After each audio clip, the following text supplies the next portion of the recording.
Bonjour à tous, j'espère que vous m'entendez bien. Je suis Bertrand Jonquois, bienvenue dans ce petit déjeuner. Alors, un petit déjeuner en ligne évidemment, comme on a maintenant l'habitude de le faire depuis quelques mois, mais un petit déjeuner qui restera très intéressant en termes de richesse de programme. Quelques petites consignes peut-être pour démarrer si vous voulez bien. D'abord, il y aura un chat pour pouvoir poser vos questions, et l'ensemble des intervenants répondront aux questions sur le chat. Donc, n'hésitez pas à utiliser le chat pour poser vos questions tout au long du petit déjeuner.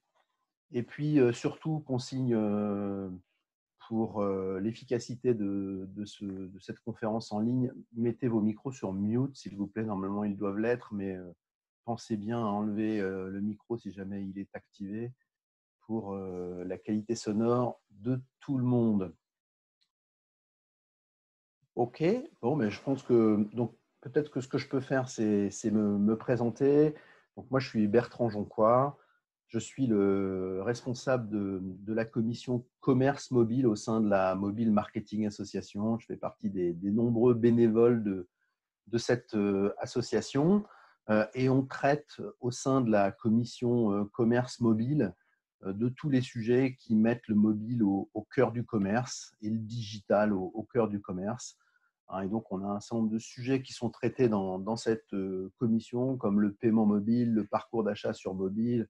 On a fait un baromètre sur le marketing mobile et le m-commerce.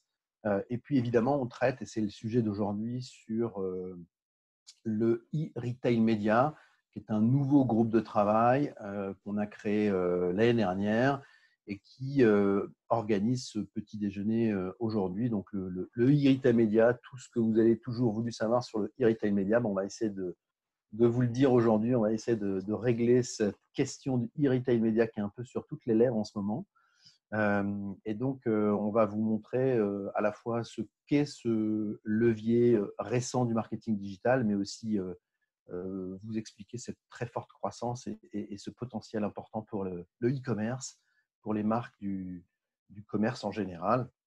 Et donc, dans le programme, dans l'agenda de la journée qui est très chargé, on a toujours un seul objectif, c'est d'essayer de terminer à l'heure. Donc ça, c'est la grosse difficulté, c'est de faire en sorte qu'on termine aux alentours de 10h30 pour vous rendre à vos occupations habituelles.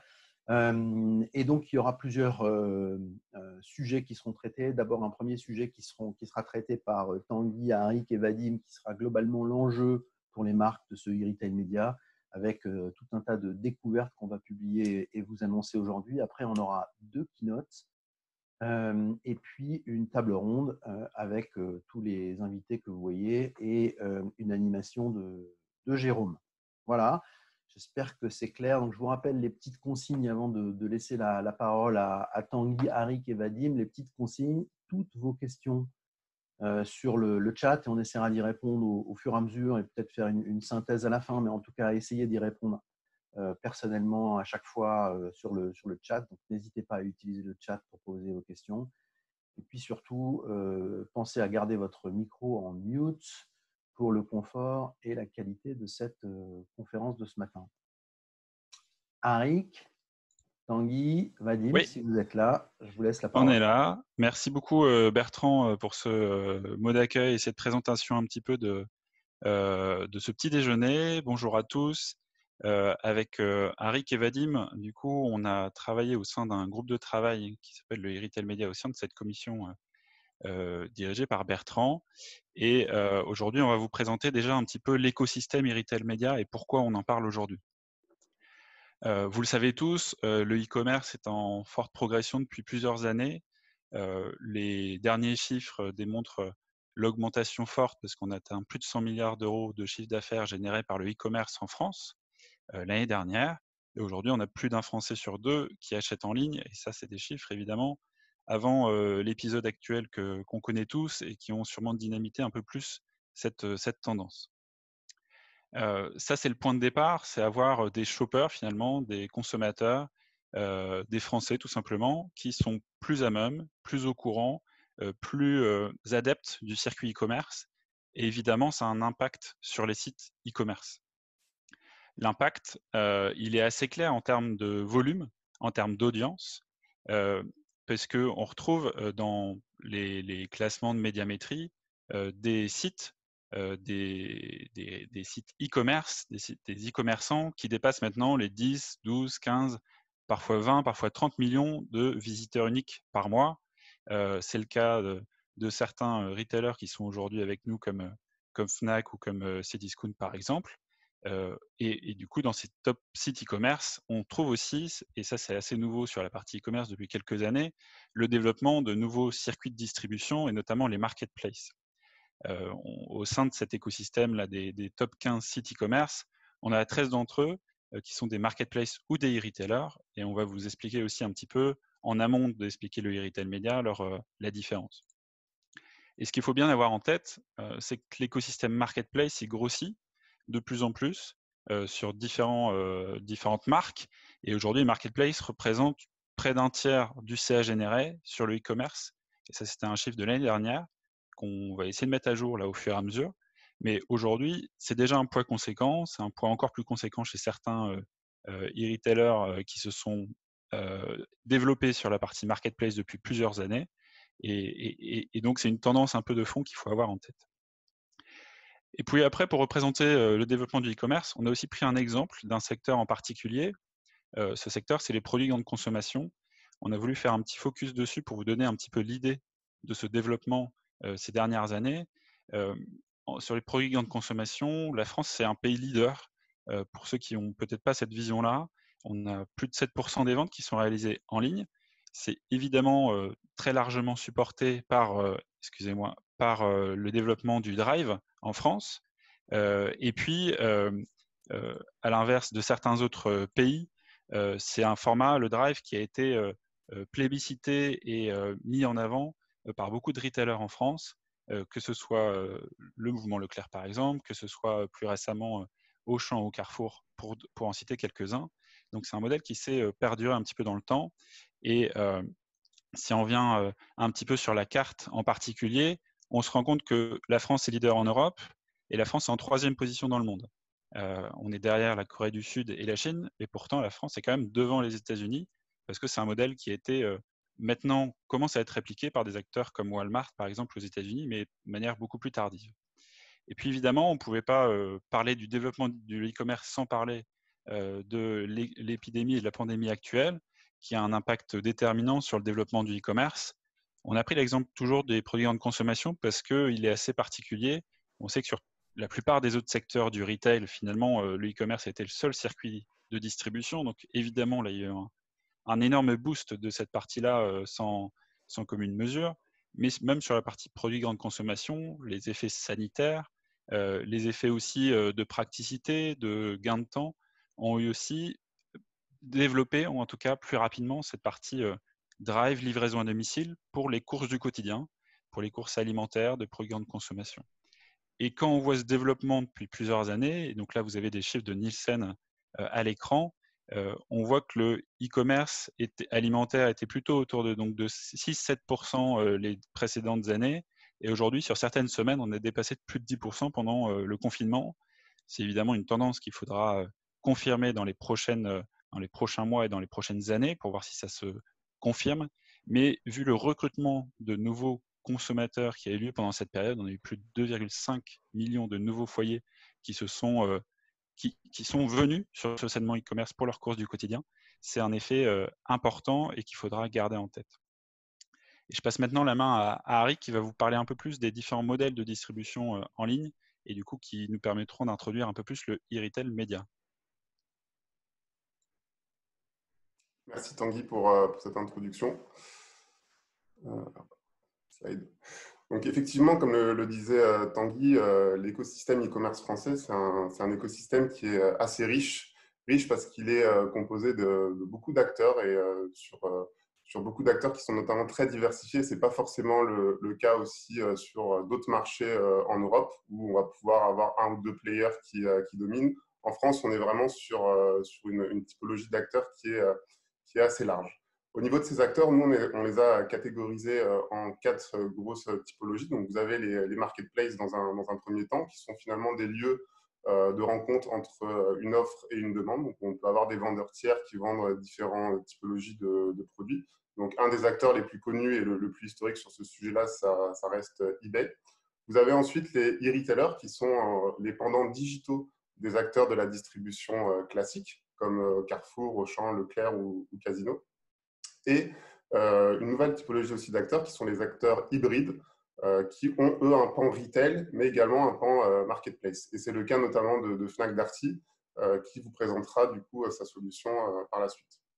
Et ces acteurs disposent aujourd'hui d'une audience qui sont colossales, donc c'est à peu près 50% de l'audience Internet en France, ce qui est assez énorme.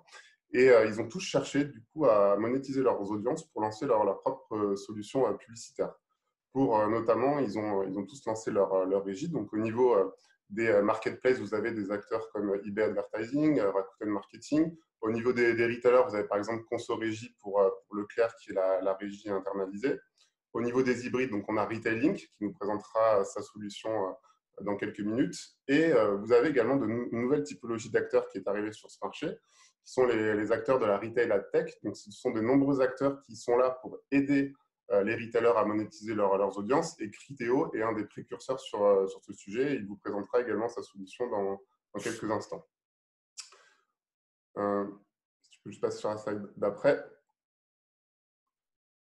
Merci. Et donc, ces solutions publicitaires, on les appelle du coup le retail média. Donc, qu'est-ce que le retail média? Donc, ça désigne l'ensemble des offres publicitaires qui vont être présentes dans le parcours d'achat online des consommateurs. Et le retail média, c'est un cercle vertueux, d'une part pour les consommateurs, car il permet de répondre finalement à leurs intentions de recherche, donc les aider à mieux convertir.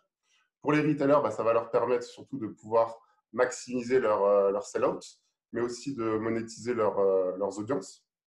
Et pour les marques, ça leur permet, dans une certaine mesure, de pouvoir émerger face à une concurrence, de booster aussi souvent leur référencement et de pouvoir aussi maximiser ces volumes de vente en profitant de dispositifs publicitaires hautement ciblés. Et ça, on va le voir juste après au niveau des avantages du retail média. Donc, les avantages du retail média par rapport à une solution de médias digital classique, on en a noté 3. Le premier, c'est cette capacité du retail média à donner des insights aux industriels, parce qu'il faut savoir que la plupart des industriels qui vendent sur un canal retail ne disposent pas forcément d'une data first party assez volumineuse, et donc du coup ont un déficit sur la connaissance du shopper. Et grâce à cette data dont disposent les retailers, ils peuvent partager du coup des études qui vont venir enrichir cette connaissance shopper, en vue de pouvoir du coup proposer de nouveaux produits qui répondent plus à leurs besoins, ou de mieux connaître aussi ces audiences pour après travailler leur stratégie de ciblage. L'autre point intéressant, c'est aussi cette précision aussi sur le targeting, qui est basée notamment sur des intentions d'achat. Et c'est vraiment très différent, parce que sur du digital classique, on est plus basé sur des notions de comportement, et on a plus tendance à retraduire une cible plutôt marketing. Là, on passe vraiment sur un ciblage qui dépend d'une cible commerciale. Donc ça c'est différent. Et le dernier point qui est pour moi vraiment le saint graal de ce levier par rapport à d'autres, c'est cette fameuse mesure des ventes, qui va être la mesure des ventes online et offline, et qui permet de remonter du coup l'omnicanalité ou l'effet repos. Et ça sera également présenté après par la suite dans les dispositifs de retailing. Donc forcément, avec tous ces avantages, ce levier, c'est un levier qui est en hyper croissance sur le marché français. Et pour preuve, l'année dernière, le SRI a intégré le retail média dans son baromètre, et on a pu constater donc une augmentation de 30,8% sur le retail display et de 39% sur le retail search. Et on est tous convaincus que ces chiffres vont ne faire que d'augmenter dans les prochaines années, puisque ce levier est de plus en plus utilisé maintenant par les marques, aussi bien du côté marketing que du côté commercial.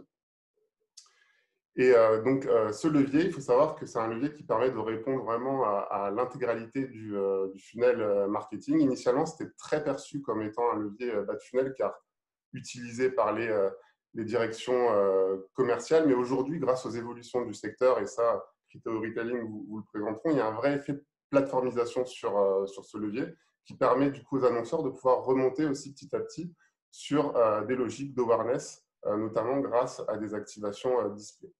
Donc, ce qu'on note sur ce levier, c'est qu'il y a vraiment deux façons de faire, deux façons de l'utiliser. Donc, la première façon, c'est de faire de l'activation, ce qu'on appelle off-site, c'est-à-dire en dehors du site du retailer, en utilisant la data du retailer en extension d'audience en programmatique. Donc, ça, on va plutôt l'utiliser sur des dispositifs qui vont être là pour répondre à des KPI d'awareness et de considération.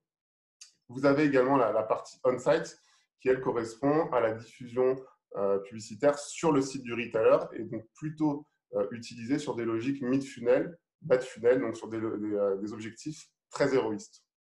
Et donc ça, la majorité des acteurs aujourd'hui le proposent. Et on voit qu'il y a une vraie tendance du coup à l'uniformisation de ces deux écosystèmes-là. Et c'est notamment le cas de Criteo qui a annoncé il y a quelques jours le lancement d'une nouvelle plateforme qui permet de réunir ces deux mondes aux US, qui sera très prochainement présente en France. Donc là, je vais laisser la main du coup à Vadim pour vous présenter les résultats de notre première cartographie. Merci Tanguy, merci Eric. Alors, vous allez vous poser la question, pourquoi est-ce que c'est la Marketing Mobile Association qui présente ce sujet? Tout simplement parce que le mobile est devenu le premier point de contact entre un consommateur et une marque, et cela est valable également dans l'e-commerce. Là, on peut voir donc du coup notre dernier baromètre du marketing mobile, publié il y a quelques jours, qui nous montre qu'aujourd'hui, le nombre de visiteurs uniques des sites e-commerce sur mobile dépasse celui du desktop. Et cette tendance n'est pas prête de s'arrêter, parce qu'on voit que le trafic sur le e-commerce mobile croît de 13 points versus l'an dernier. Et d'ailleurs, n'hésitez pas à télécharger le baromètre en entier sur notre site de la MMAS afin d'y retrouver tous les derniers chiffres du marketing mobile. Alors, Amazon, VP, showroom privé, Cdiscount par exemple, sont des plateformes qui sont consultées aujourd'hui en mobile first. Et comme l'a très bien expliqué Arik et Tanguy, cet écosystème e-retail média est encore très récent, riche, souvent changeant et par conséquent assez complexe. C'est pourquoi nous avons décidé de le clarifier à travers donc une cartographie exhaustive reprenant tous les acteurs du e-retail média.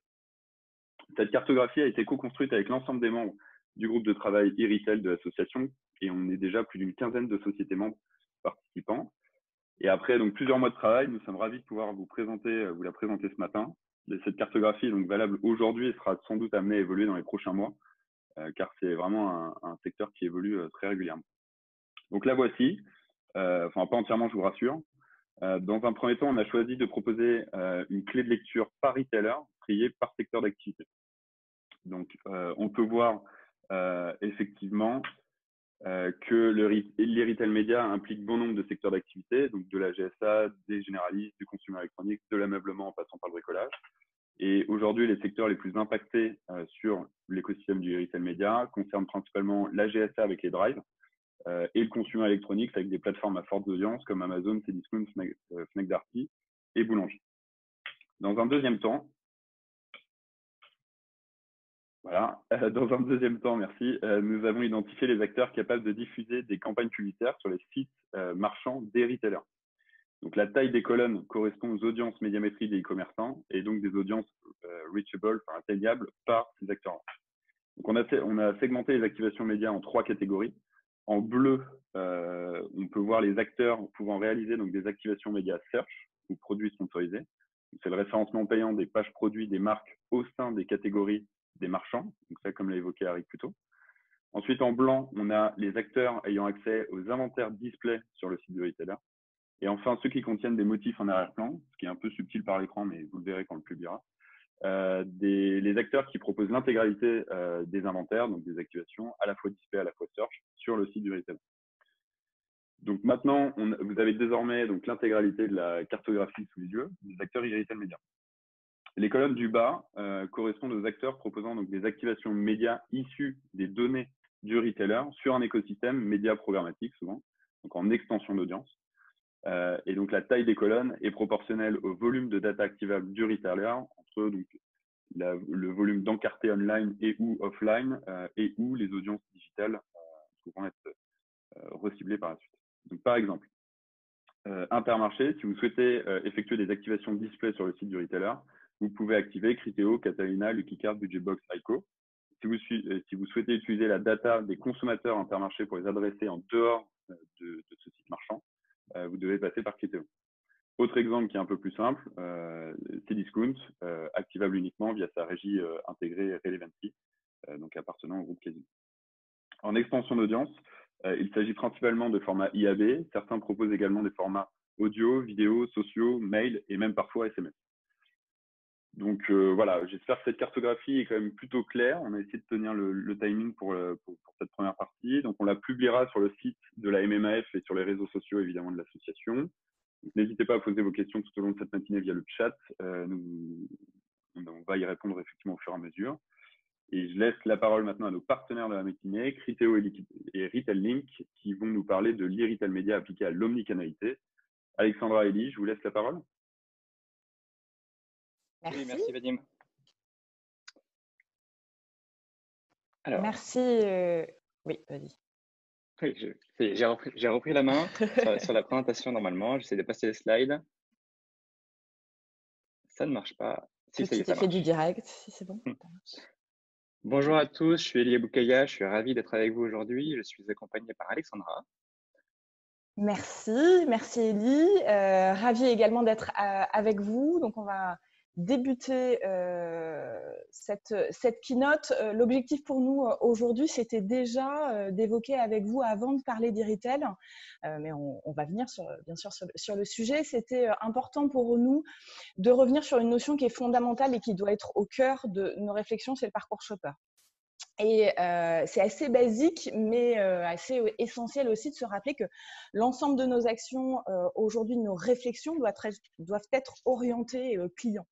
Qu'on soit distributeur, qu'on soit marque, qu'on soit régie ou encore agence ou partenaire technologique, pour avoir la bonne réponse, il faut qu'on prenne en compte l'ensemble des variables que sont les différentes étapes du parcours client et également les différents canaux de contact. Chez Fnac Darty, aujourd'hui, on a un client sur deux qui est omnicanal. Très clairement, l'omnicanalité, ça fait partie intégrante de notre ADN. C'est un élément qui est central chez nous. On est une enseigne historiquement physique, avec un groupe de distribution physique, un réseau d'à peu près 600 magasins sur le territoire français, ce qui représente encore 80% de notre activité et de notre chiffre d'affaires. Et bien évidemment, on a développé depuis nos activités digitales avec plus de 20 millions de visiteurs uniques en moyenne par mois, ce qui nous positionne comme le deuxième groupe de distribution français. Et quand on parle de parcours shopper, c'est aussi important de se rappeler qu'ils sont multiples. Il n'y a pas un seul parcours, mais il y a autant de parcours qu'il y a de clients différents. Chacun va choisir à chaque étape le canal de son choix en fonction de son besoin. Et un client, d'ailleurs, il n'est pas obligatoirement, il n'a pas forcément un seul canal de prédilection. Il va pouvoir varier en fonction, en général, souvent du critère quand même impliquant du produit qui est recherché. Donc, comme vous pouvez le constater, ça c'est une étude qu'on a menée auprès de nos clients. Le parcours majoritaire chez Fnac Darty, c'est le repos. Donc, c'est le fait de rechercher en ligne et d'acheter son produit en magasin. Mais l'essentiel à retenir sur l'ensemble de ces données et sur l'ensemble des parcours, c'est qu'il y a 3/4 des parcours aujourd'hui chez nous qui sont initiés par une recherche en ligne. Et ça, c'est vraiment l'élément fondamental qu'on voulait rappeler, c'est que quel que soit le canal final de l'achat, la place du digital, elle est centrale aujourd'hui au moment de la recherche. Alors forcément, question du moment que tout le monde se pose et très clairement qui est assez légitime, hein, et on est les premiers aussi forcément à être très concernés par le sujet, c'est est-ce que le Covid, ça va changer structurellement les habitudes de consommation et ça peut potentiellement remettre en cause l'omnicanalité. Donc, on s'est posé également la question et pendant le confinement, on a eu des premiers éléments également de réassurance. Hein, c'est que la Fnac, c'est déjà l'enseigne qui manquait le plus aujourd'hui aux consommateurs français.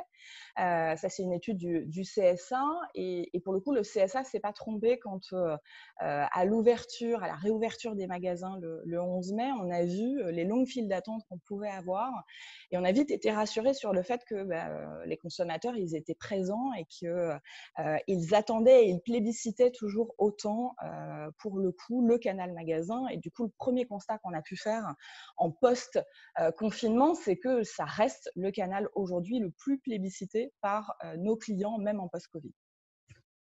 Pour y arriver, on a dû, bien sûr, réinventer un petit peu, transformer le magasin.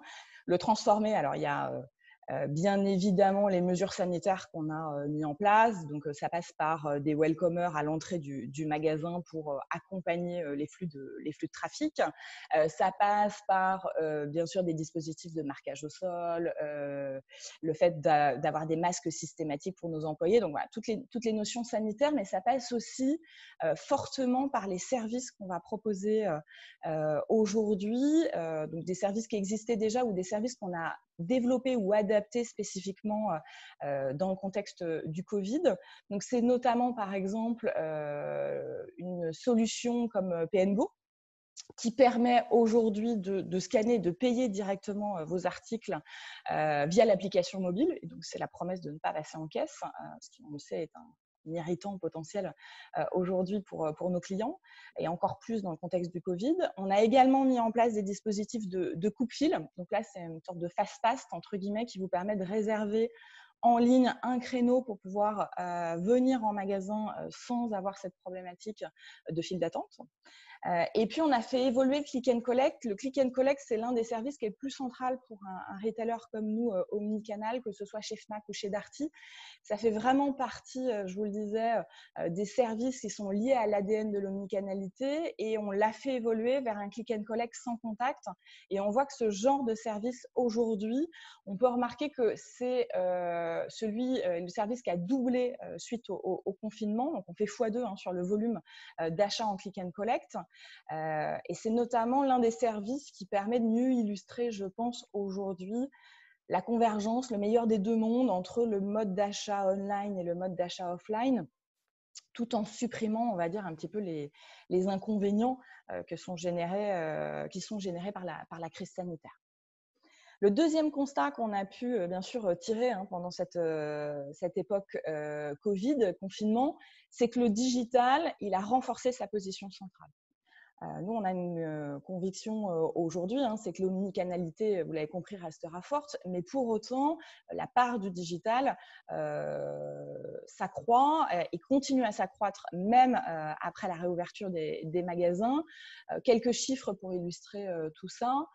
On a gagné pendant la période du confinement 1 million de clients supplémentaires sur nos écosystèmes digitaux, et on a un chiffre d'affaires e-commerce qui a été doublé. Voilà. Donc, ça vous permet de situer un petit peu quand même la mesure sur l'impact e-commerce pendant la période au sein de nos écosystèmes. Et donc, pour revenir et synthétiser un petit peu tout ce qu'on vient de se dire, vous l'avez bien compris, le digital, ça reste un point de contact, et encore plus aujourd'hui, je pense, un point de contact incontournable pour interagir avec le consommateur, et notamment par le biais de nos solutions e-retail qu'on a développées avec le support de la plateforme Criteo, et sur lequel on va revenir avec Elie. Merci Alexandra. Oui, effectivement, durant le confinement, on l'a bien vu, quand tout le monde était devant son ordinateur pour faire ses courses, c'était l'endroit privilégié pour les marques pour interagir avec leurs consommateurs, et le retail média était là pour ça. On a la chance d'accompagner Fnac Darty et Retail Link depuis de nombreuses années en fournissant nos solutions. Juste pour rappeler, la mission chez Criteo, c'est de fournir la plateforme retail média la plus aboutie à tout l'écosystème retail média, c'est-à-dire à la fois les plus grandes marques et les plus grandes enseignes. Aujourd'hui, notre technologie est pluguée sur plus de 200 retailers à travers le monde. Les solutions qu'on propose, elles se veulent 100% intégrées dans le parcours d'achat, et elles permettent aux marques à la fois d'accéder à un inventaire ultra qualifié et d'interagir avec le consommateur de manière totalement native, totalement intégrée. Et ça, à un moment clé de leur moment de shopping. On peut l'illustrer avec un cas assez emblématique, qui est le cas iRobot, qui est une campagne qui a tourné l'année dernière, il me semble, sur les sites Fnac Darty. Je vais laisser Alexandra nous en dire un peu plus. Merci. Donc, en effet, cette campagne, et vous aurez l'occasion de pouvoir échanger également avec Cécile, qui sera présente avec nous de iRobot lors de la table ronde.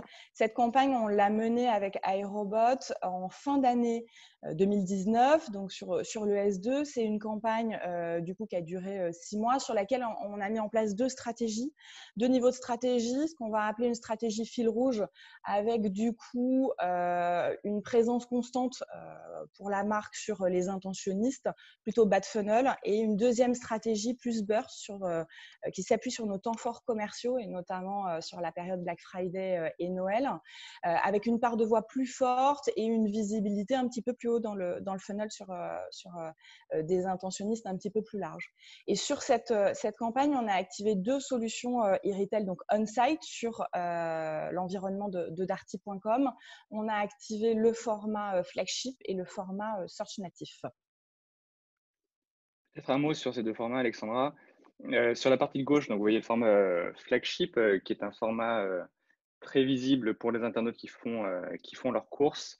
C'est un format qu'on aime beaucoup parce qu'il offre à la fois sur la partie de gauche un espace de communication, branding pour la marque pour qu'elle puisse y délivrer le message qu'elle souhaite.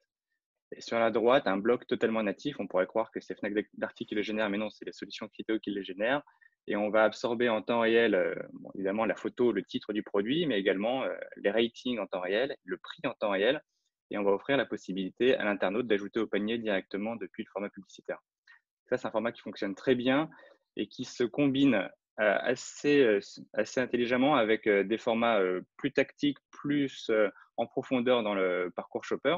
Par exemple, celui-ci qui apparaît lors d'une requête, une recherche sur le site e-commerce et qui permet de faire apparaître en top de résultats, très important, un bloc 100% natif, encore une fois totalement reconstitué par la technologie Criteo qui s'inspire du look and feel Fnac Darty.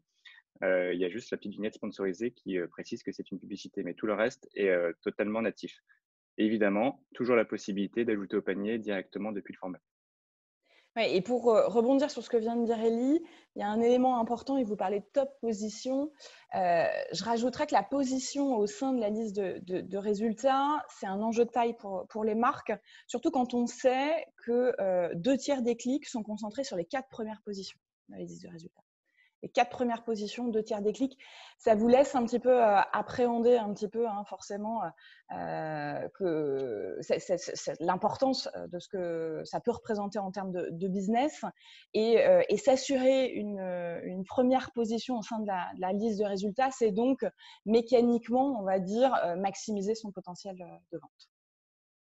Et d'ailleurs, si on passe à l'aspect performance d'un tel dispositif, parce que l'attrait, je crois que c'était Harry tout à l'heure qui en parlait, mais l'attrait du e-retail, c'est également la mesure, c'est cette capacité de mesure qui est proposée par le e-retail.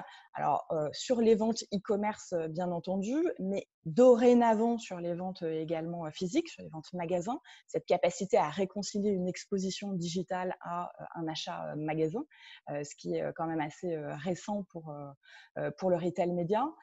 Et vous voyez d'ailleurs dans le cas concret d'iRobot, ça nous permet de doubler en fait la performance e-commerce pour obtenir un ROAS global sur la campagne de 8. Ça veut dire que 1 euro investi par iRobot dans le cadre de ce plan média lui a permis de générer 8 euros de chiffre d'affaires sur l'écosystème de darty.com. C'est un bel exemple de ce qu'on peut faire aujourd'hui en termes de créativité, d'interactivité, de capacité de mesure avec les dispositifs retail média. Voilà, c'est ce qu'on est capable de faire aujourd'hui. Et avec Alexandra, on voulait se poser la question de qu'est-ce qu'on pourrait faire demain, à quoi on doit s'attendre, quels sont les futurs de l'e-retail média dans les mois et années à venir. Mais avant de savoir où on va, on voulait se poser 30 secondes sur bien comprendre d'où on vient et comparer le média et le retail média qui de loin ont l'air d'être 2 industries qui sont totalement identiques, mais en fait n'en est rien. Il ne faudra pas confondre un retailer et un publisher, un shopper, un internaute, un fournisseur, une marque et l'animation commerciale versus la publicité. C'est des notions qui semblent identiques, qui semblent obéir aux mêmes règles, mais en fait, il n'en est rien. Et pour une raison assez simple, c'est que ces 2 industries qui se sont créées de manière différente, avec un cheminement inversé. C'est le média qui a imposé ces normes, les formats IAB, les taux de négociation, les KPIs de mesure de la visibilité aux publishers en transférant des budgets offline vers le online alors que le digital était en train d'émerger, d'exploser. Le retail média, c'est différent. Le retail média, c'est une industrie qui s'est construite sur un écosystème de retailers qui était déjà là, qui était existant et qui travaillait déjà avec des marques en faisant des opérations d'animation commerciale en magasin, les têtes de gondole, etc., les stop rayons. C'était des dispositifs qui existaient déjà. Les retailers communiquaient déjà, s'appuyaient déjà sur des dispositifs de marque pour faire des activations d'animation commerciale. Et c'est les retailers qui ont imposé leurs normes. Ils ont voulu des formats 100% intégrés dans le parcours shopper.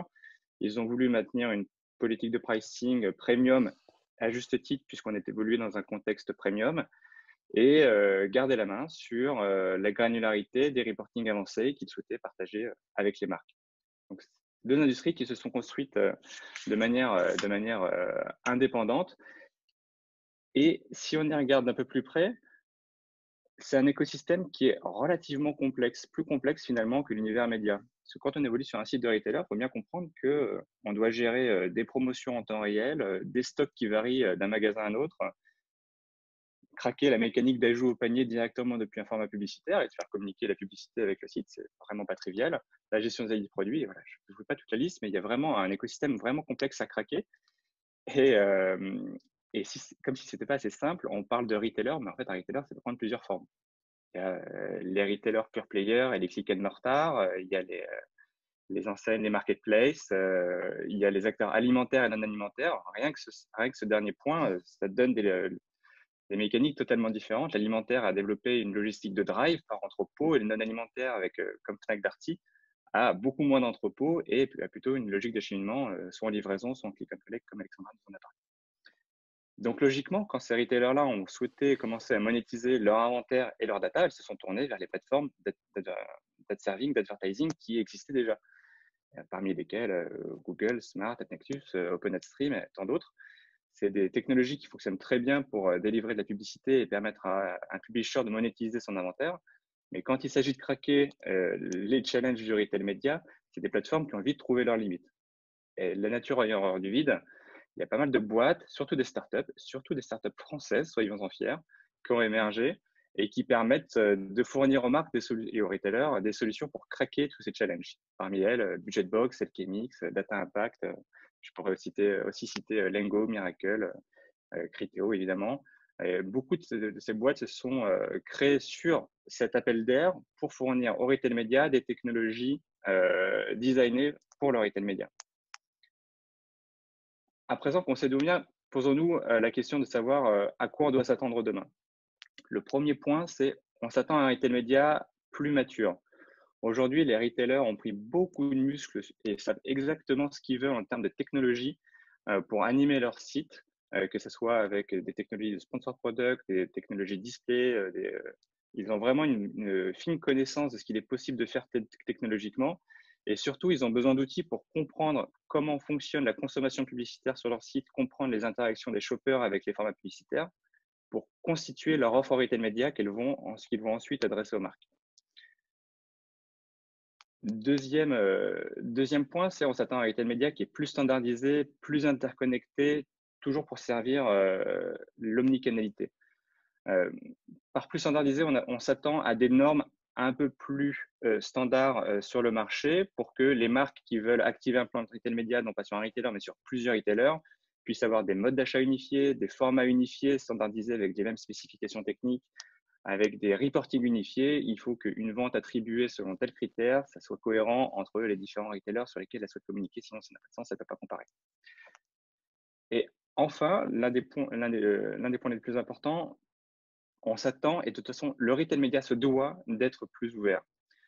Les retailers et leurs régies, qu'elles soient internes ou externes comme Retail-Link, elles vont continuer à vendre aux marques des plans d'activation retail média. Mais à l'avenir, si elles veulent scaler leur industrie et aller chercher des budgets incrémentaux, et par budget incrémentant, j'entends des budgets un peu plus inattendus comme des budgets télé, des budgets search, ils vont devoir ouvrir leur inventaire et donner plus de transparence aux marques qui vont acheter leurs plans. Et pour ça, il y a deux méthodes qui fonctionnent très bien et qui ont fait leurs preuves par le passé avec le programmatique. C'est les interfaces self-service auxquelles les marques et les agences pourront se connecter, et c'est les connecteurs API qui permettront aux retailers de connecter en API leur inventaire à différentes sources de demande. Amazon a très bien fait. Aujourd'hui, leur inventaire est accessible en Open API à des dizaines de partenaires tiers.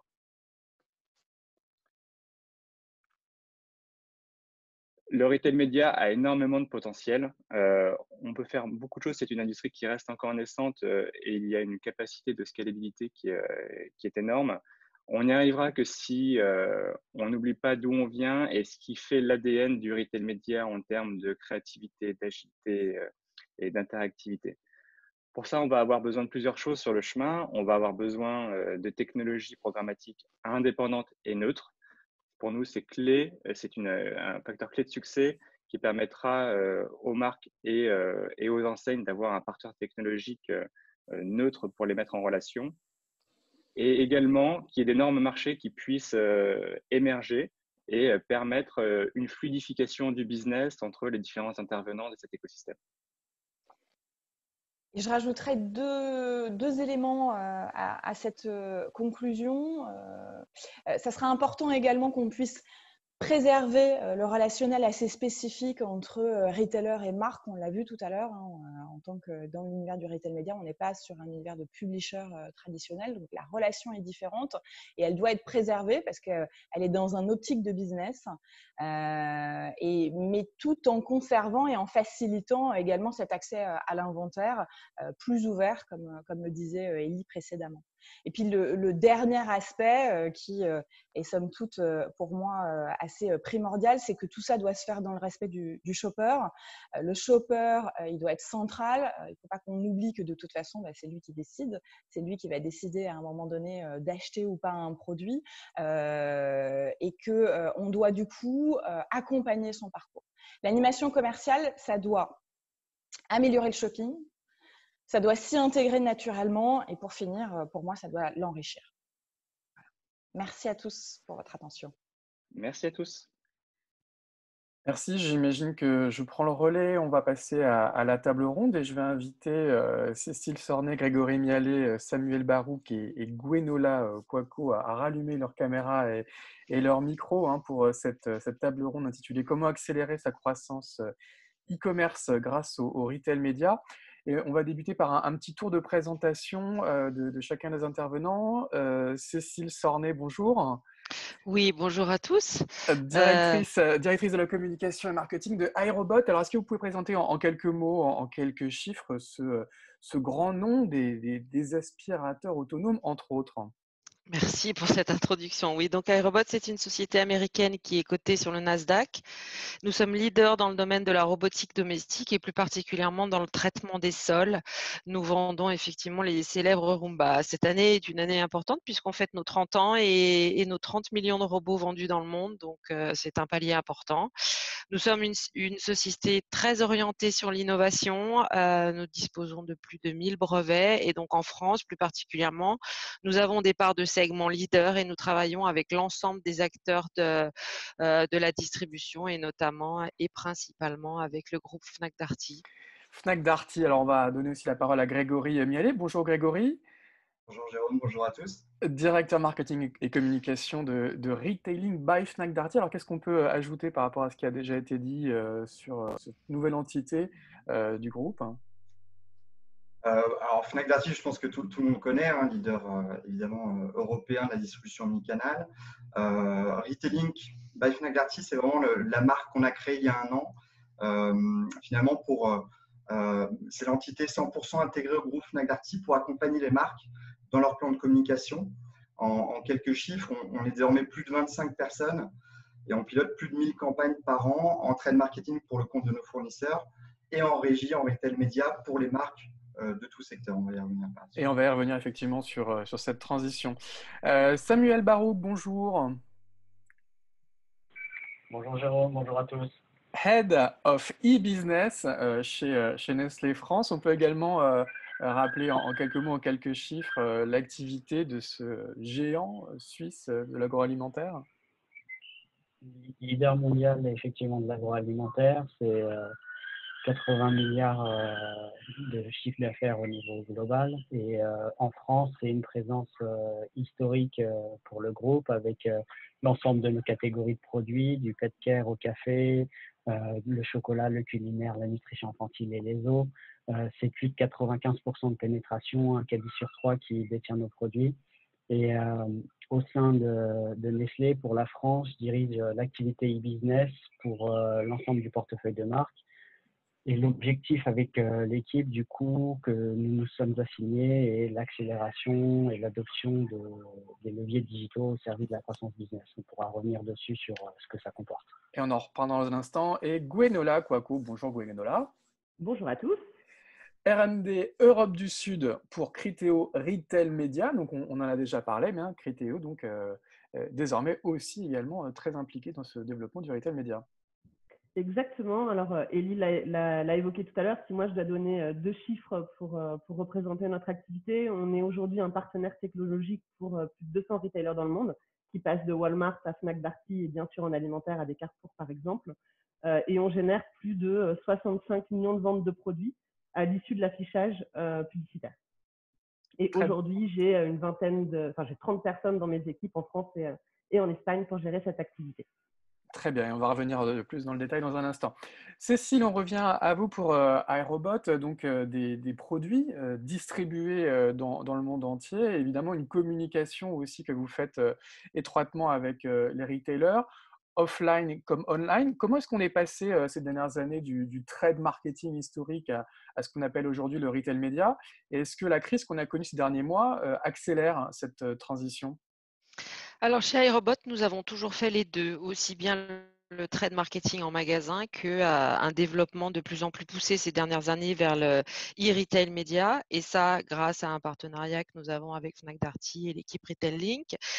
C'est plutôt lié à la structure de notre marché, aux consommateurs et au comportement des consommateurs aujourd'hui. Effectivement, ça a été dit plus tôt, la plupart des consommateurs commencent leur parcours sur Internet. Et nous, on a aujourd'hui une vraie répartition égalitaire. 50% de notre activité est réalisée en magasin, 50% Internet. Donc, les activations e-retail média sont vraiment montées en puissance et c'est dans cet esprit-là que nous travaillons. Concernant la crise et l'impact que ça a pu avoir sur les allocations de budget chez nous, bien évidemment, la crise Covid cette année a, je dirais, réveillé les consciences et notamment la nôtre sur l'importance grandissante du e-retail média et du digital en général dans nos stratégies d'investissement. On a donc décidé sur le 2e trimestre notamment, et c'est une stratégie qui continuera, de booster ces investissements afin de maintenir un niveau d'activité et une conversion à l'achat importante. Et ça a bien fonctionné. Les exemples mentionnés par Alexandra ce matin ont continué sur le premier semestre, donc c'est plutôt une bonne chose. Grégory, même observation chez Fnac Darty, il y a un rééquilibrage en faveur du digital à faveur de cette crise? Oui, tout à fait. Alors, pour remettre dans le contexte, le retail média, c'est finalement la fusion du meilleur des deux mondes entre l'approche média historique et celle du commerce. Elie en parlait tout à l'heure. Avec Retail Link, en fait, on a dimensionné une offre retail média qui est complémentaire en fait de l'approche trade marketing historique au sein du groupe Fnac Darty, avec des nouveaux leviers de communication, des territoires d'expression plus larges qui permettent d'accompagner les marques, y compris dans l'atteinte d'objectifs plus hauts de funnel, comme la notoriété ou la considération, et surtout avec une expertise média et un patrimoine de données qui permettent de mesurer précisément le ROI des campagnes, ce que ni les médias traditionnels ni les distributeurs n'arrivaient à mesurer précisément jusqu'à maintenant. Alors maintenant, quel impact de la crise? On a encore relativement peu de recul. Pour autant, on a quand même certaines tendances qu'on observe chez iRobot et sur finalement la plupart, l'ensemble de nos fournisseurs et des marques en général, c'est que le retail média s'affirme finalement comme une valeur refuge pour les marques. C'est-à-dire que la part des investissements retail média grandit au sein du mix marketing. Pourquoi? Parce que tout simplement, le retail média leur offre une meilleure maîtrise de leurs actions marketing. Il y a des marques qui ont découvert ce levier à faveur de la crise et de la fermeture des canaux traditionnels?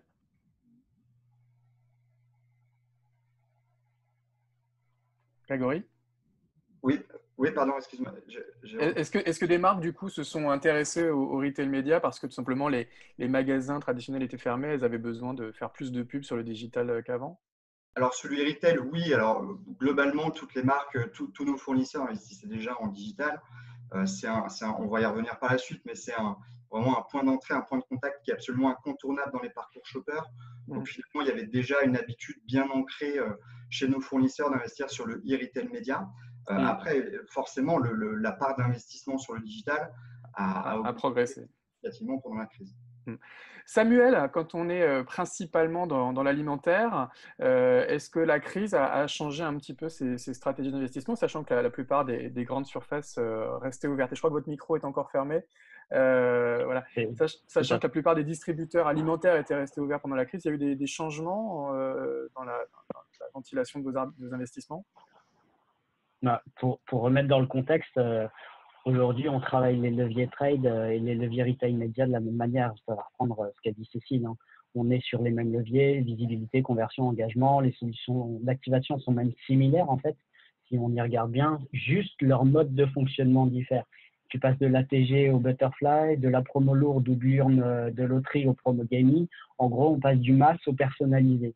Et on a vu chez Nestlé une forte évolution et une adoption de ces nouveaux leviers parce qu'on y voit une vraie opportunité de croissance. Et pour ça, il a fallu former les équipes. Et fort de ce contexte, si tu veux, au moment de la crise, ce qui s'est passé, c'est qu'on a vu des taux de croissance continuer d'augmenter sur les canaux digitaux, bien évidemment, et ça a mené en conséquence une intensification de la collaboration marketing-commerce pour bien se caler sur ces leviers de croissance. Et on a travaillé ça en tripartite avec l'agence média. Et à la fin, on a bien sûr plus de budget, mais surtout, ce que je dirais, c'est qu'on a des plans qui sont vraiment centrés sur le conso et le shopper. Et c'est ça la résultante qui, pour moi, vient à l'issue de cette crise. Gwenola, un mot de conclusion aussi sur cette transition. On peut dire que la crise du Covid, elle va contribuer à rendre le retail média plus mature et plus central dans les plans. En effet, ouais, on a pu observer, comme l'a évoqué tout à l'heure Alexandra, une accélération du trafic e-commerce. On a pu voir, nous, sur nos sites partenaires, des x2, x5 même, selon les périodes en termes de nombre de shoppers. Et on a mené une enquête, la shopper, sur la période du Covid, et on a vu que 52% des personnes qu'on a interrogées n'avaient jamais fait leur course en ligne. Donc, on a beaucoup de nouveaux shoppers et plus d'un tiers d'entre eux vont continuer à poursuivre leur achat en ligne. Donc, mécaniquement, on va continuer à être sur cette tendance et sur ce trend en croissance d'investissement retail média. Nouveaux shoppers, mais est-ce qu'il y a aussi de nouvelles marques? Oui, en effet, on a des nouvelles marques également. Donc, au sein de Nestlé, par exemple, on a les acteurs du chocolat, les marques du chocolat qui n'étaient pas du tout clients de notre activité, qui aujourd'hui sont ouverts sur cette activité retail média. Et on a aussi d'autres secteurs d'activité comme le gros électroménager, par exemple, où on a des nouveaux entrants ou des retours d'investissement sur cette période. Très bien. Cécile, si on rentre concrètement dans votre usage du retail média, on parlait tout à l'heure d'insight, de ciblage, de mesures. Qu'est-ce que vous faites concrètement avec ces inventaires et surtout avec ces données transactionnelles? Elles vous permettent, j'imagine, de mieux connaître vos consommateurs et de mieux leur parler? Effectivement, nous sommes très friands et de plus en plus friands de données concernant les comportements d'achat de nos consommateurs, qu'elles proviennent d'ailleurs des stats tickets de caisse magasin ou des paniers e-commerce. Ça nous permet effectivement d'avoir une bonne, voire une meilleure, bien meilleure connaissance de nos consommateurs. Le e-retail média nous permet d'avoir accès à ces données de manière très fluide et en ce sens, ça démontre clairement la supériorité du digital média sur le traditionnel pour aller chercher ces ciblages particuliers. Nous affinons toutes les semaines, quand c'est besoin, nos stratégies d'audience avec Retailing, par exemple. Ça nous permet d'aller chercher des consommateurs avec des profils plus particuliers. Exemple, ceux qui considéraient l'achat d'un robot aspirateur dans les 12 mois, mais qui n'ont pas converti. Ils l'ont mis dans leur panier d'achat, mais ils n'ont pas acheté, c'est ça? Exactement. Donc, du coup, ça nous permet d'aller, c'est potentiellement des consommateurs déjà conquis, mais qui ne sont pas allés jusqu'au bout du funnel. Ça nous permet, grâce aux stratégies déployées, d'aller les rechercher. Ça nous permet également de développer de capitaliser sur d'autres audiences, type les familles vivant dans des maisons, les propriétaires d'animaux, les personnes allergiques. Donc, le e-retail média, en ce sens, nous a permis de mieux les connaître et de mieux les cibler. Et c'est extrêmement important d'avoir des stratégies qui nous permettent cette flexibilité dans nos allocations de budget et nos stratégies. Vous le faites également, une donnée transactionnelle que vous utilisez peut-être aussi pour exclure vos propres clients ou aller chercher des jumeaux statistiques sur d'autres inventaires? pour mieux les cibler, quoi qu'il Ouais. arrive. Quelle que soit la stratégie du moment, les plans promos qu'on peut avoir sur certaines gammes de produits, on cible de manière beaucoup plus précise et on investit les bons euros dans les bonnes cases. Et c'est ce que nous a permis, entre autres, le e-retail média et dans des délais ultra flexibles et rapides. Grégory, chez Fnac Darty, c'est quoi vraiment les avantages que vous mettez en avant par rapport à des inventaires médias traditionnels? Alors, cette donnée transactionnelle, c'est capacité d'insight aussi, de mesure? Tout à fait. Il y a trois typologies d'applications finalement de la donnée, et notamment transactionnelle, mais également CRM et de navigation. La transactionnelle, c'est évidemment ce qui fait notre différenciation par rapport aux médias traditionnels et aux régies des médias traditionnels. Les trois cas d'application, c'est le ciblage dans un premier temps. Cécile en a parlé. Pour communiquer à la bonne personne au bon moment et au bon emplacement, il vaut mieux la connaître. Et ça, finalement, ces activations et ces ciblages, on les effectue à la fois sur nos environnements, sur nos sites, mais également en extension d'audience sur des sites tiers médias et les principaux carrefours d'audience du web pour ramener aussi du trafic sur nos sites et sur les fiches de produits des marques considérées. Deuxième usage, c'est évidemment les insights sur les parcours shoppers. On a un certain nombre de données finalement pour identifier le profil des clients et les grands segments de clients avec leurs habitudes de consommation sur les différents canaux et selon les typologies de produits. Et troisième facteur, troisième cas d'application, c'est évidemment la mesure, puisque en réconciliant les données d'exposition publicitaire avec les données d'achat on et offline, on peut arriver à calculer le ROI des campagnes. Donc, pour un euro investi, Et tout simplement dire à la marque, la campagne a fonctionné, les gens ont acheté sur la plateforme le produit que vous mettiez en avant.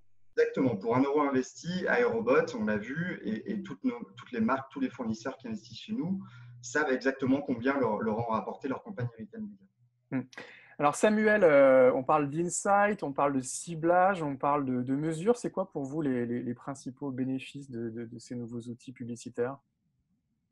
On a accès aux mêmes outils, donc on va retrouver les mêmes typologies d'usage.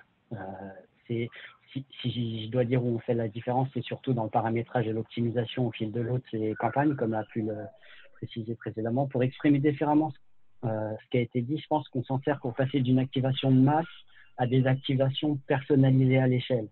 On repart de l'équation économique et marketing, pour construire des scénarios adaptés aux enjeux de la marque. Est-ce qu'on veut faire du recrutement? Auquel cas, on va aller cibler sur des acheteurs à l'extérieur de la catégorie ou de la catégorie mais non acheteurs de nos produits. On va faire de la fidélisation, on va prendre nos acheteurs, on va développer les messages en bonne adéquation.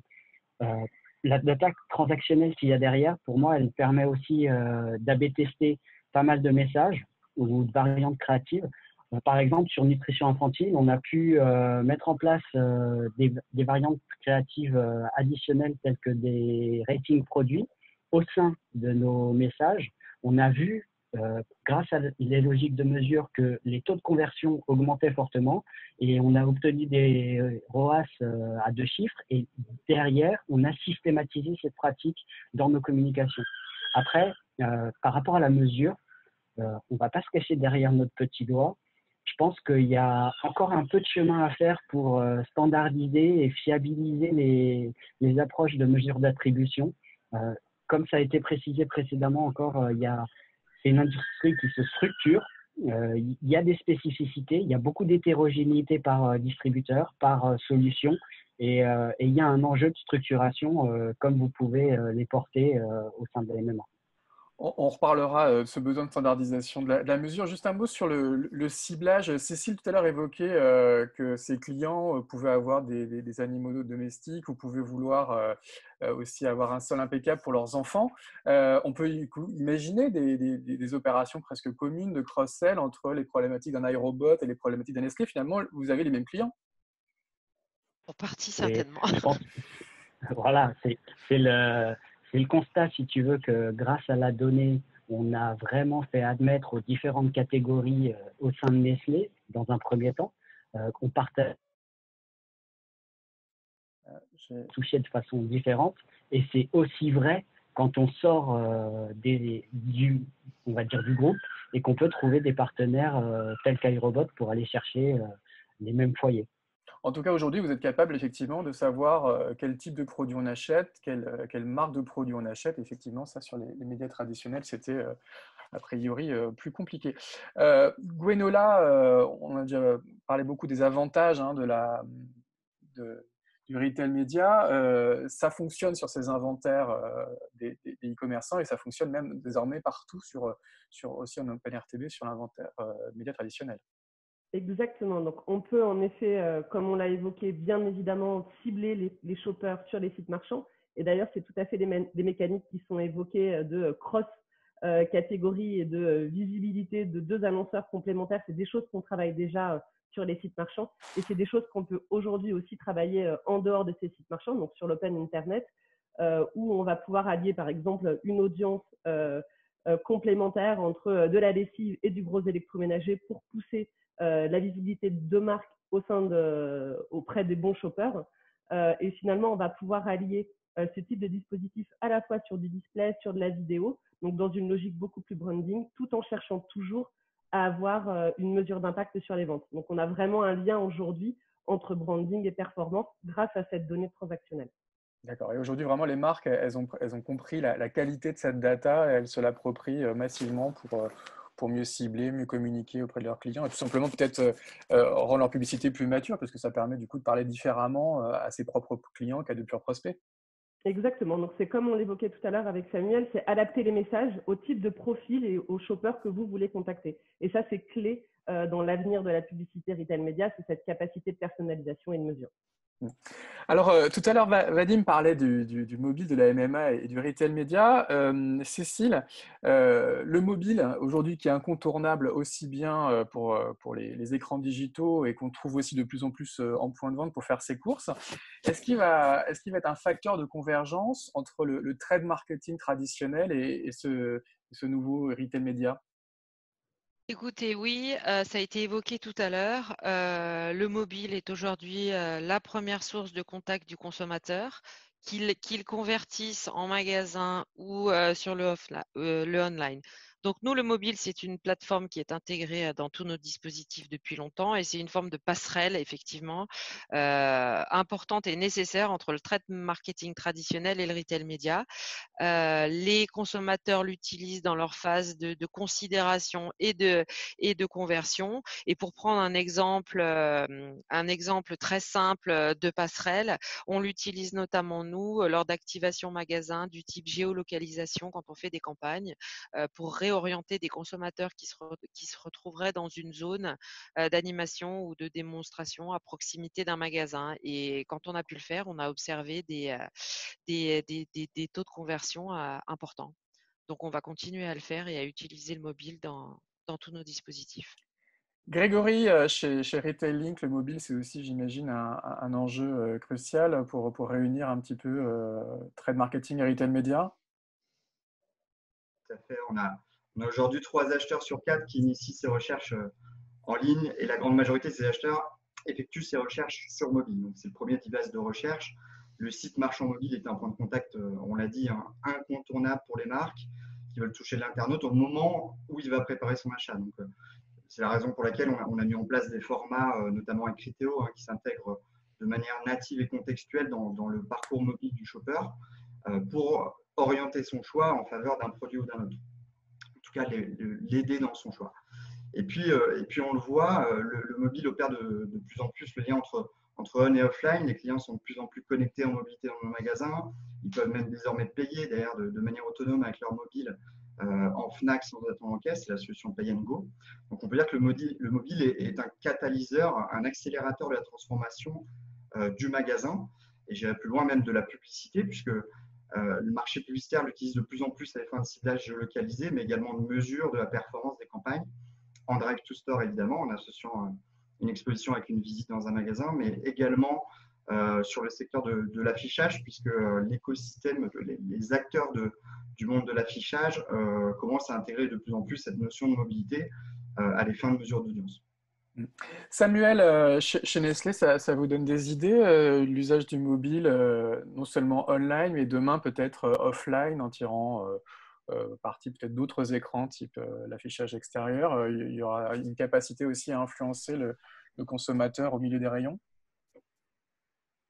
Très clairement, pour on a une accélération du rôle du mobile en e-commerce, même en alimentaire, sur le trafic bien sûr, mais sur l'alimentaire où on sait qu'on a des spécificités de panier qui pourraient être peu propices au mobile. Il faut quand même rentrer 40-50 produits par transaction à peu près. On constate sur certaines activations qu'on a pu mener que le CA du mobile et du desktop sont répartis à 50-50, alors que le taux de conversion pour le mobile est encore jusqu'à 2 fois inférieur. Donc, le potentiel est énorme. Très clairement, il ne faut pas perdre de vue le mobile. Ça, c'est sur la partie transaction. Après, sur la partie activation, on ne peut pas ignorer en fait que ce phénomène de consommateur-shopper augmenté en magasin. Je pense que les taux de téléchargement d'une application comme Yuka parlent d'eux-mêmes. Le consommateur est renseigné durant sa navigation au magasin dans ses choix. Ça porte une exigence essentielle à la qualité du contenu. On revient vraiment aux fondamentaux. Donc, la marque doit vraiment s'assurer que tout le e-content est de top qualité. Et puis, pour finir, le mobile, on le voit et on l'active déjà, permet de nouvelles interactions sur le parcours, comme le scanning des produits en magasin et la personnalisation tout au long des parcours avec des solutions comme Jetbox. Donc là, il y aura des opportunités aussi pour influencer le shopper, y compris en point de vente. Gwenola, Kouakou, chez Criteo, c'est aussi des scénarios que vous commencez à regarder là pour la décennie qui vient, parce qu'on voit des applications de retailers qui sont aujourd'hui très complètes, qui proposent effectivement du scanning, du paiement et également du média. Oui, alors en effet, le mobile, c'est un des points de contact essentiels entre les shoppers et les produits. Donc, mécaniquement, il est hyper important pour une marque d'y être présent. Des applications mobiles, aujourd'hui, des retailers alimentaires représentent à peu près 50% de leur trafic e-commerce. Donc, c'est clé de pouvoir avoir de la visibilité pour les annonceurs. Donc, aujourd'hui, on a des solutions, des formats publicitaires présents dans la majeure partie des applications mobiles. Et puis, bien sûr, c'est un des avenirs que l'on a sur cette activité retail média, de continuer à développer des solutions, des services associés au mobile.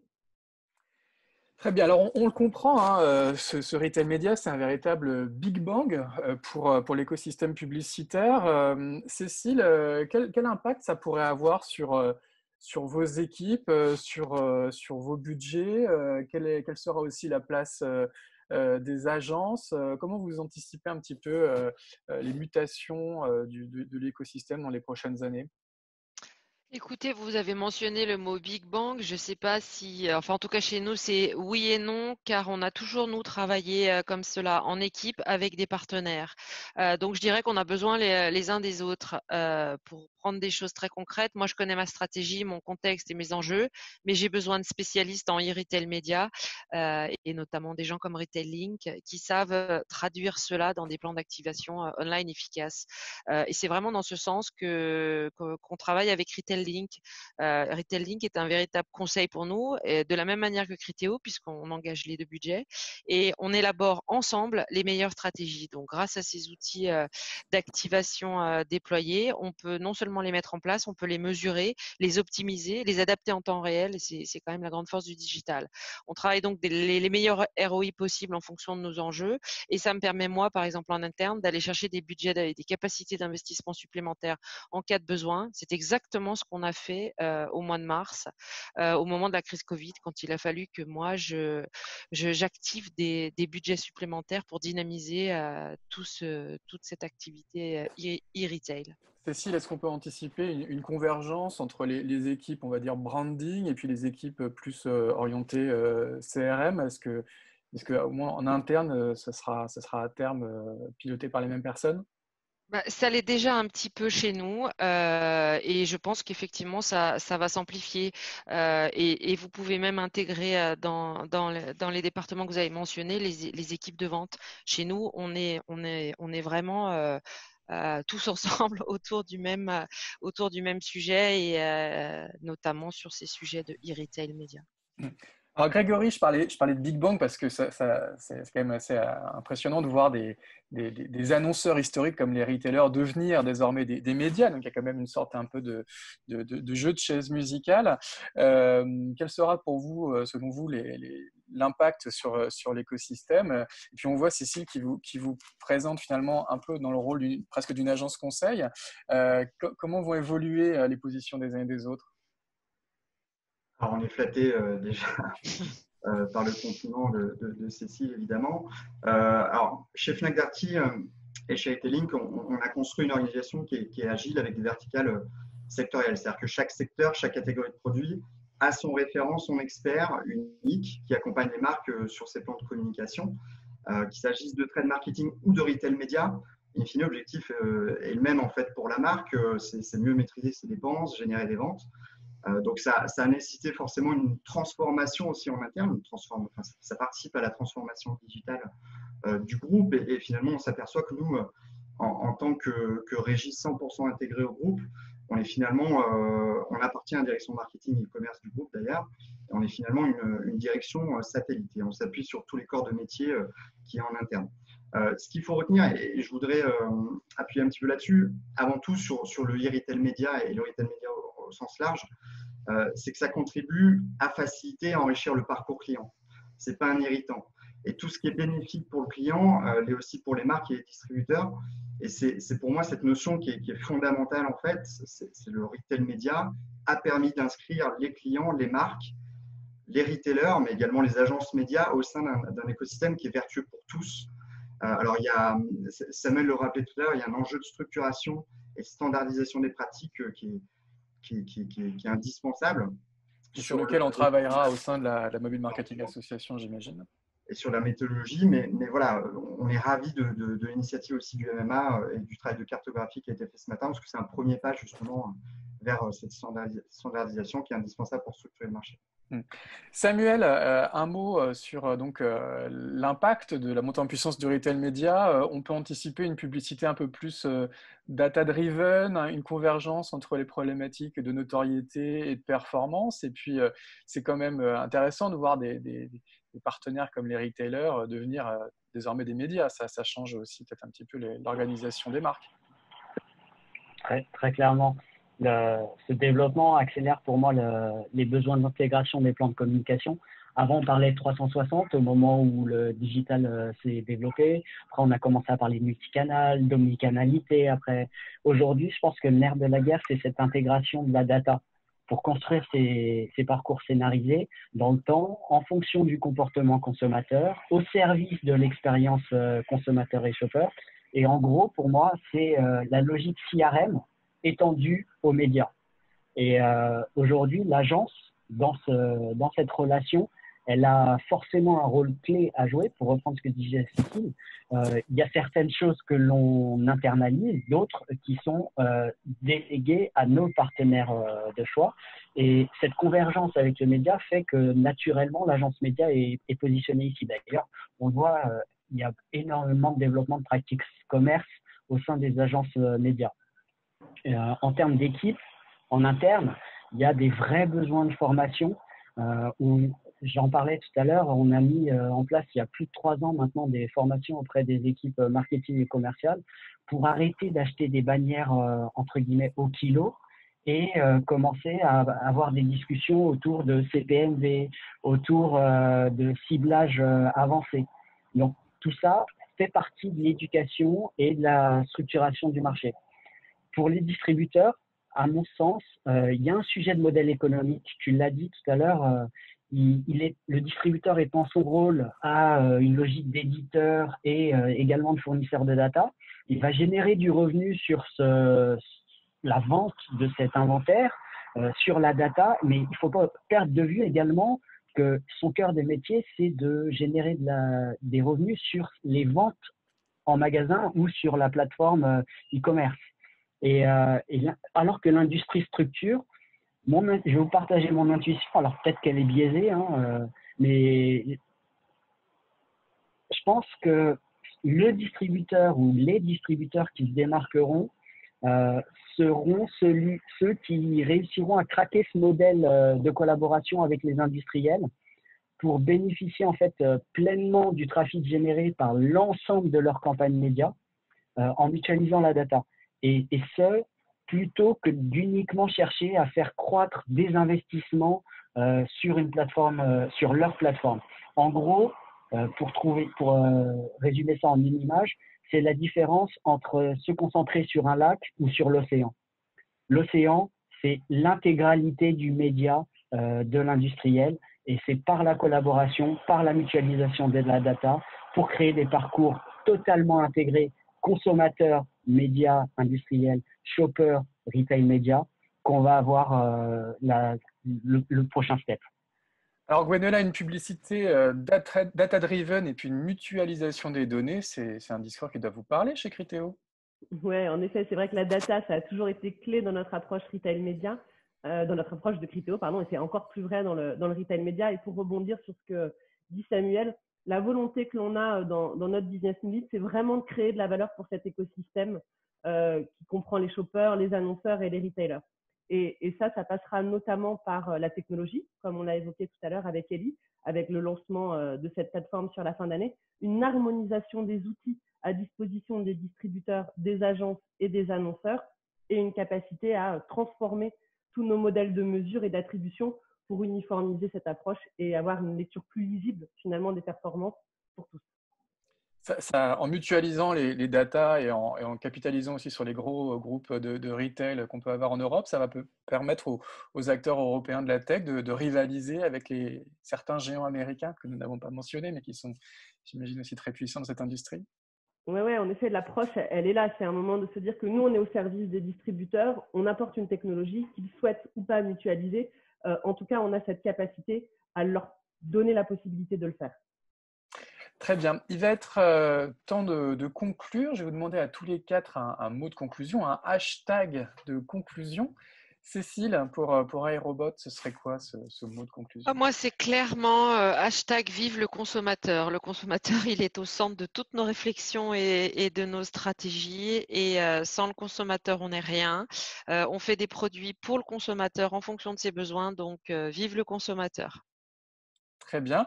Et on invite tout le monde à découvrir vos produits et à s'offrir un aspirateur robot. Ah, mais je ne pourrais que vous y engager, c'est le bon moment. Vous avez tous une maman, donc allez-y. Ah oui, je n'osais pas aller sur Ah si, mais on peut y aller. Mais ça fera sans doute plaisir aux mamans et aux papas d'ailleurs d'avoir un aspirateur robot et pas que ça. Je crois que vous avez d'autres produits. On aspire et on lave. On fait la totale, comme on dit. C'est l'occasion de rendre ses parents heureux. Merci Cécile. Grégory, également un mot-clé, un hashtag de conclusion. Hashtag agile. Les Français l'ont montré, je pense, sont montrés globalement humbles, solidaires et surtout agiles en fait depuis l'annonce du confinement. Les enseignes aussi. Je pense que nos équipes et notamment magasins, y compris digital, ont su se montrer agiles et adapter leur offre en fait pour répondre aux besoins du moment, aux attentes des Français. Et je pense que c'est ce qui va nous permettre de durer aussi et de pérenniser notre action. L'agilité, c'est vraiment la clé de l'innovation et de la réussite. Et voilà, donc pour conclure, plutôt l'agilité parce que effectivement, je pense que ça va être la clé de notre évolution demain. Merci. Et puis on invite évidemment tout le monde à acheter son aspirateur iRobot, soit sur les sites Fnac Darty, soit dans les magasins Fnac Darty qui ont réouvert depuis déjà quelques semaines. Merci Grégory en tout cas. Samuel, également un mot, un hashtag de conclusion. Je dirais hashtag convergence, sur une logique de convergence marketing-commerce, sur la logique de convergence média CRM et sur la logique de convergence consommateur et shopper. Très bien, merci Samuel. Et puis on invite également tout le monde à découvrir les produits Nestlé et Nespresso sur les plateformes online et offline. Et il y a encore l'heure de se faire un bon café ce matin. Gwenola, également un mot-clé, un hashtag de conclusion. Alors, je vais synthétiser finalement un peu tout ce que les différents hashtags qui ont été évoqués avant entre les consommateurs, l'agilité et la convergence. Moi, je prendrais un hashtag qui relie finalement le média, le shopper et la mesure. Et je nous mettrai un hashtag autour de brandformance. Brandformance, donc c'est un mot valise. Exactement, relier le branding et la performance. Très bien. Eh ben, merci Gwenola, puis on invite évidemment tout le monde à découvrir les nouvelles solutions retail média de Criteo, qui était avec Fnac Darty, un des 2 partenaires de cette matinée. Merci en tout cas à tous les 4 pour vos témoignages, et je repasse le micro à Tanguy, je crois, qui va conclure cette matinée. Oui, merci beaucoup. Merci beaucoup déjà à Jérôme pour avoir animé cette table ronde. Merci beaucoup aux intervenants, à Cécile, à Gwenola, à Samuel et à Grégory. On voulait vous partager en conclusion quelques éléments déjà qui ont été d'ailleurs partagés pendant cette petite matinée.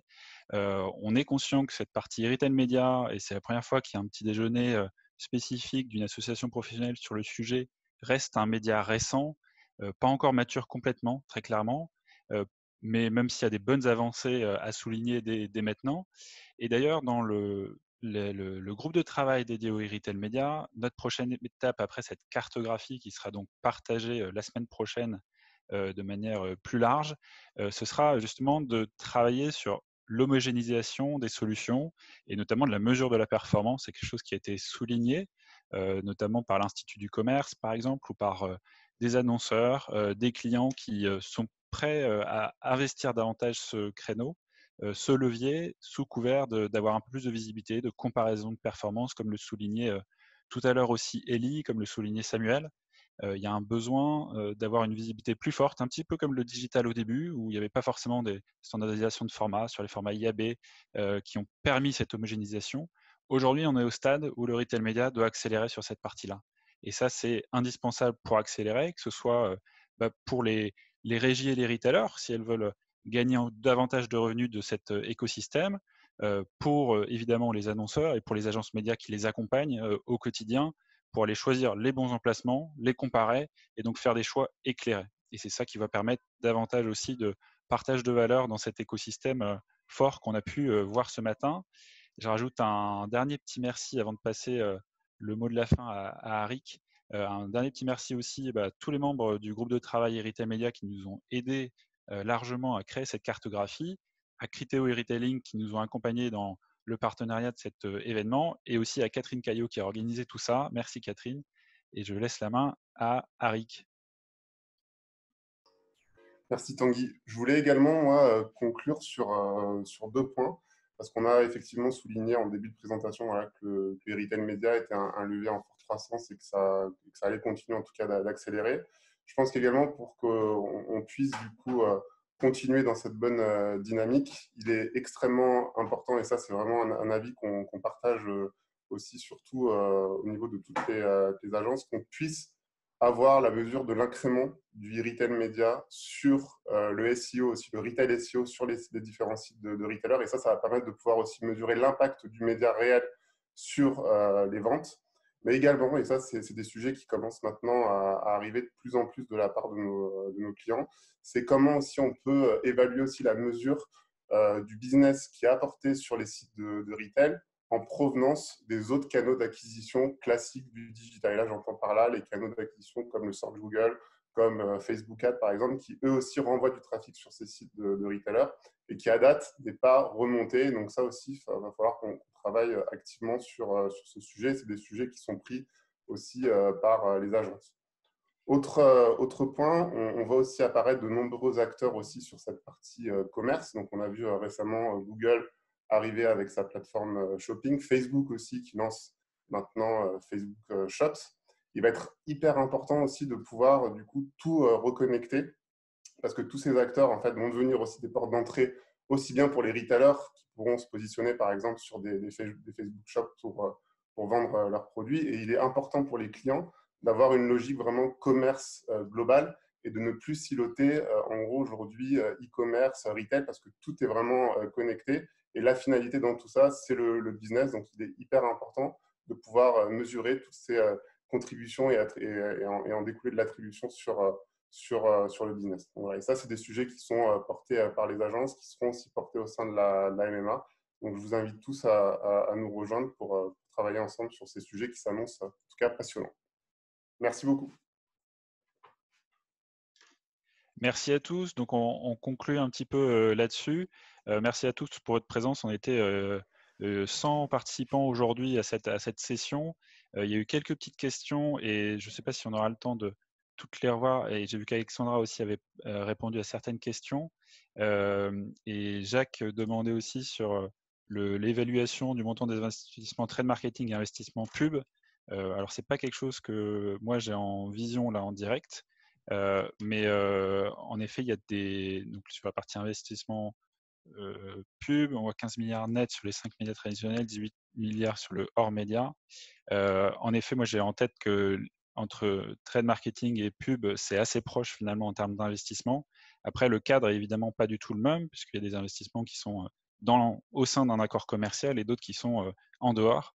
Et donc, il y a bien cette séparation à faire qui est importante à avoir en tête. Donc, en tout cas, on vous remercie tous pour votre présence. On vous donne rendez-vous pour les prochaines étapes et on fera sûrement le même genre d'événement au moment peut-être de présenter un label ou en tout cas une idée d'homogénéisation des formats et de la mesure de la performance, comme le réexpliquait Eric. N'hésitez pas à nous rejoindre aussi sur ce groupe de travail Retail Media. On est déjà une quinzaine, mais on accueille toutes les bonnes volontés qui veulent contribuer à cette partie-là. Et Bertrand est le contact à proprement parler pour rejoindre la commission commerce mobile. Donc n'hésitez pas et un grand merci et bonne journée à tous.